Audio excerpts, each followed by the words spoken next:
So my 2021 Tesla Model 3 long range has a base standard warranty of 4 years or 50,000 miles, whatever comes first.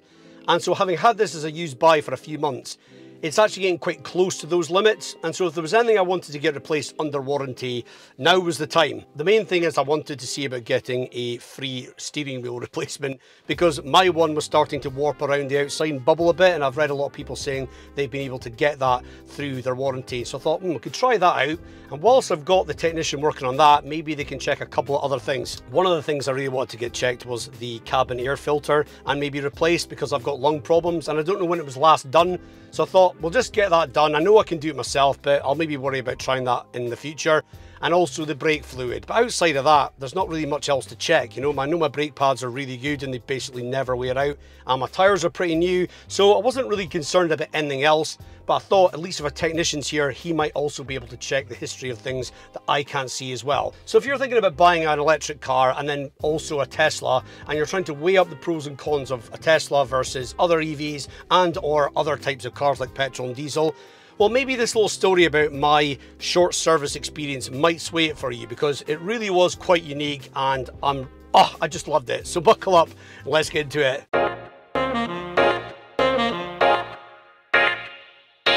So one of the things I'm really surprised about from having a Tesla is that there is no service schedule. Other EVs have service schedules, but with the Tesla, it's totally voluntary. And I think that's just absolutely awesome because I get to decide when I feel like my car needs something done and I don't need to worry about it not having something done, either invalidating a warranty or it looking bad on the service history, which you can't see from the infotainment system anyway. But that's just the start of it. When you actually book your service, you don't phone up customer service and wait in a queue or anything like that. You go on the Tesla mobile app and request a service and then follow the prompts and select the items of your car that you would like them to actually service.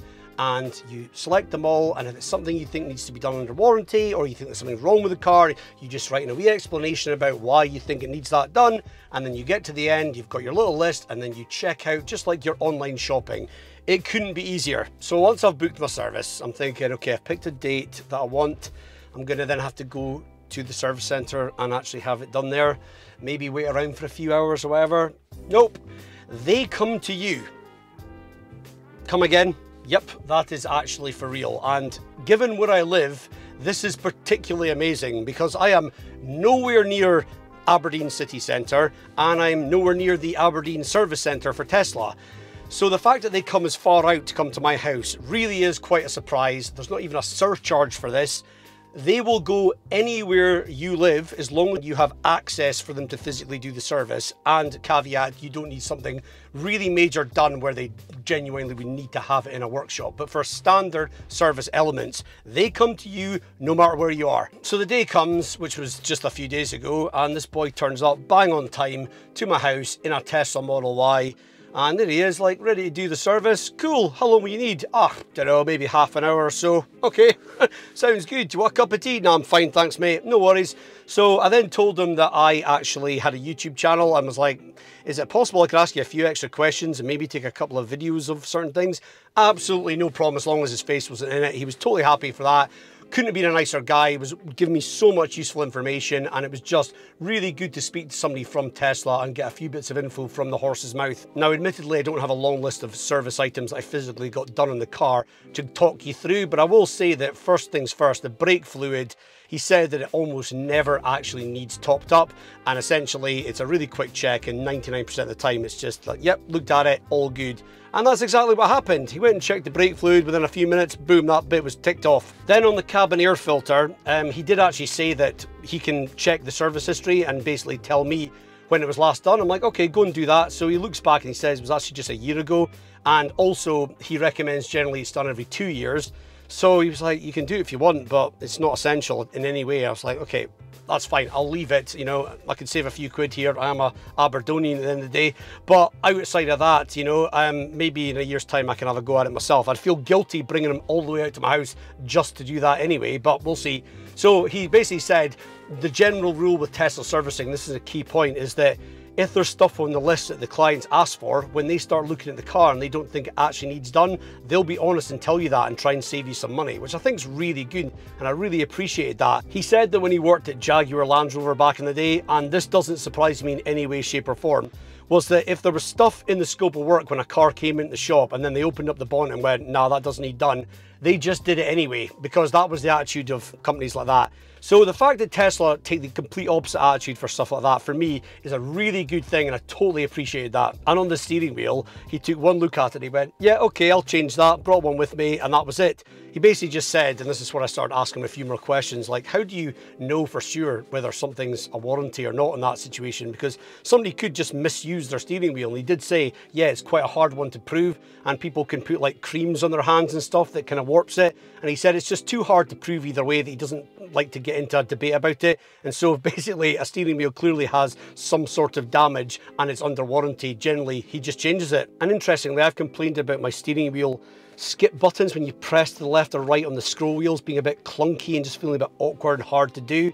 Well, since I got my new steering wheel, which I now have obviously, it is, other than being really smooth and shiny, it's easier to click the buttons. It's just much easier to press them in. And so that issue has definitely dwindled quite a bit. So that goes to show that maybe over time, that kind of wear on your steering wheel does maybe lead to the buttons being a little bit less easy to click. Once he'd done the steering wheel as well, all he said was, I need to add some firmware to your Tesla and overnight update it, and then that'll basically sync it with your heated steering wheel and you are good to go on that front. So yeah, job done. I then started probing him about how Tesla actually make any money out of this servicing gig, because, well, the bill was less than £20. Once he took the cabin air filter off, I was like, mate, you've literally just come all this way to charge me for a quick check of my brake fluid and you've given me a free steering wheel.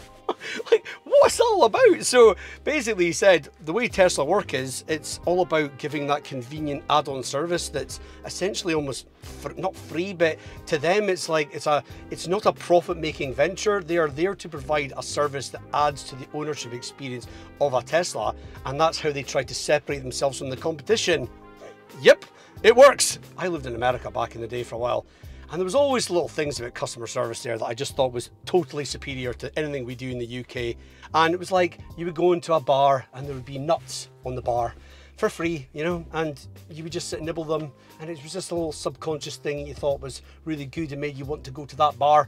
But also you would get a salty mouth, and so you would buy an extra beer, you know, bigger picture thinking. And clearly Tesla have got the memo on that, and that's why they do things like this. And until the competition really wake up and start doing stuff like that, I think Tesla are going to take a bigger share of the market, because that really was an absolutely joyful, simple and satisfying experience. So yeah, it's just another experience with my Tesla that I've walked away with a big smile on my face, you know, and it is the sort of thing that's going to make me quite loyal to the brand. But I'd love to know your thoughts in the comments, and if you've had a good or bad experience with your servicing, love to hear about it. And if you enjoyed this video, please do give it a like. Don't forget to subscribe as well if you want to learn more about this car and others.